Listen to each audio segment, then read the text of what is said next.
নমস্কার বন্ধুরা, আর্নব কিডস চ্যানেলে সবাইকে স্বাগত। চলে এসেছি আজকে জমজমাট একটি রেসিপি নিয়ে। দেখুন, 1 কাপ গুঁড়ো দুধ আর হাফ কাপ সুজি দিয়ে আজকে আমি দারুণ স্বাদের একটা মিষ্টি বানিয়ে আপনাদের দেখাবো। তার জন্য স্কিপ না করে পুরো ভিডিওটা কিন্তু আপনারা দেখতে থাকুন আমি কিভাবে এই রেসিপিটা বানাই। এখানে আমি গ্যাসের মধ্যে প্যান বসিয়ে দিয়েছি আর এখানে দিয়ে দিলাম 1 চামচ মতো সাদা তেল। তেলটা খুব ভালোভাবে আমি প্যানের চারিপাশে দেখুন ব্রাশ করে নিচ্ছি। খুব সুন্দরভাবে আমি কিন্তু চারিপাশে ব্রাশ করে নিলাম। এরপর এখানে দিয়ে দেবো আমি 50 গ্রাম মতো সুজি, মানে হাফ কাপ সুজি এখানে আমি দিয়ে দিলাম। এরপর খুব ভালোভাবে আমি এই সুজিগুলো ভেজে নেব। দেখুন, যাতে সুজির কাঁচা গন্ধটা চলে যায় আমি সেরকমভাবে সুজিটা ভেজে নিচ্ছি। সুজিটা কিন্তু ভাজা হয়ে যাবে, কালারটাও কিন্তু চেঞ্জ হবে না, আর সুজির কাঁচা গন্ধটাও কিন্তু সুন্দরভাবে দূর হয়ে যাবে। দেখুন, আমি নাড়িয়ে চাড়িয়ে সুজিটা কিন্তু ভেজে নিলাম খুব সুন্দরভাবে। এরপর সুজিটা আমি একটা পাত্রের মধ্যে ঢেলে নেব। এরপর আমি এই প্যানের মধ্যেই দিয়ে দিলাম প্রায় 200 ml মতন জল, মানে মেজারিং কাপের 1 কাপ মতো জল এখানে আমি দিয়ে দিলাম।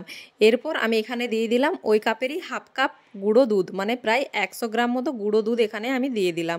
খুব সুন্দরভাবে আমি জলের সঙ্গে গুঁড়ো দুধটা মেল্ট করে নেব। দেখুন সুন্দরভাবে, জলটা কিন্তু খুব গরম করা চলবে না, উষ্ণ গরম থাকলেই কিন্তু গুঁড়ো দুধটা দিয়ে দিতে হবে, না হলে কিন্তু দোলা পাকিয়ে যাবে। গুঁড়ো দুধটা খুব সুন্দরভাবে কিন্তু মেল্ট হবে না।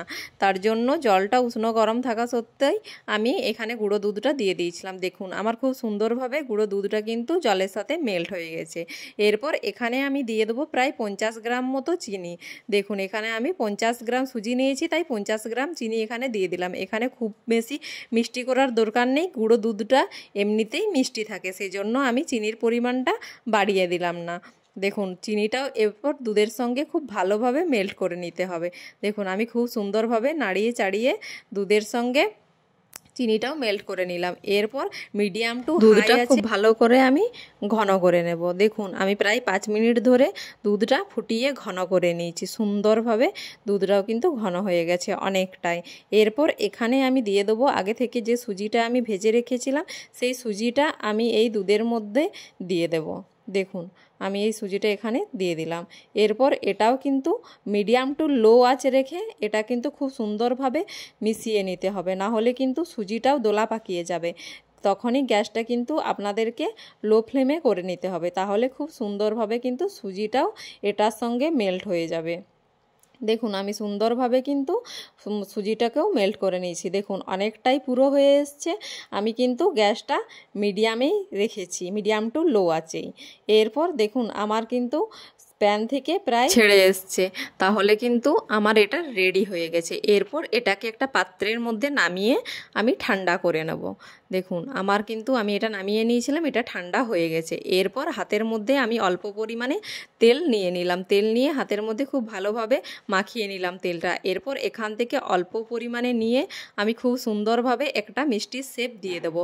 আমি প্রথমে এটা হাতে করে গোল করে নিলাম, তারপরে আমি লম্বালম্বিভাবে একটা শেপ দিয়ে দিলাম। দেখুন, সুন্দরভাবে আমি একটা লম্বা মতো শেপ দিলাম। আপনারা আপনাদের ইচ্ছে মতো যে কোনো শেপ দিতে পারেন মিষ্টির। দেখুন, আমার কিন্তু এটা রেডি হয়ে গেছে। এরপর এখানে নিয়ে নিয়েছি আমি গুঁড়ো দুধ। এরপর এটাকে আমি গুঁড়ো দুধের মধ্যে কোট করে নেব এই মিষ্টিটা। আপনারা চাইলে কিন্তু নারকেল পাউডার দিয়েও কোট করতে পারেন সুন্দরভাবে। দেখুন, আমি কিন্তু গুঁড়ো দুধ দিয়েই কোট করছি। গুঁড়ো দুধ দিয়ে করলে খেতে কিন্তু বেশি ভালো লাগে। দেখুন, আমার কিন্তু মিষ্টি রেডি হয়ে গেল। এভাবেই আমি সব মিষ্টিগুলো কিন্তু বানিয়ে নিয়েছি। দেখুন, দেখতে কত সুন্দর লাগছে, খেতেও কিন্তু অসাধারণ লাগবে। আপনারা কিন্তু অবশ্যই বাড়িতে এই মিষ্টিটা বানিয়ে খাবেন। খেতেও সুন্দর আর দেখতেও সুন্দর। খুব কম সময়ের মধ্যে কিন্তু এই মিষ্টিটা রেডি হয়ে যায়। দেখুন, দেখতে পাচ্ছেন কত সুন্দর হয়েছে।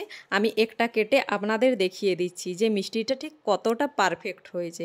দেখুন, একটা কেটে আমি দেখিয়ে দিলাম। দেখতে পাচ্ছেন ভিতরটাও কত সুন্দর লাগছে দেখতে, খেতেও কিন্তু অসাধারণ লাগবে। যদি আমার রেসিপিটি ভালো লেগে থাকে অবশ্যই আমার চ্যানেলটিকে সাবস্ক্রাইব করে দেবেন এবং লাইক, ফলো, শেয়ার, কমেন্ট করতে একদমই ভুলবেন না। ফিরে আসছি নিত্য নতুন রেসিপি নিয়ে। ততক্ষণ ভালো থাকুন, সুস্থ থাকুন, সাবধানে থাকুন। দেখা হচ্ছে নেক্সট একটা ভিডিওতে।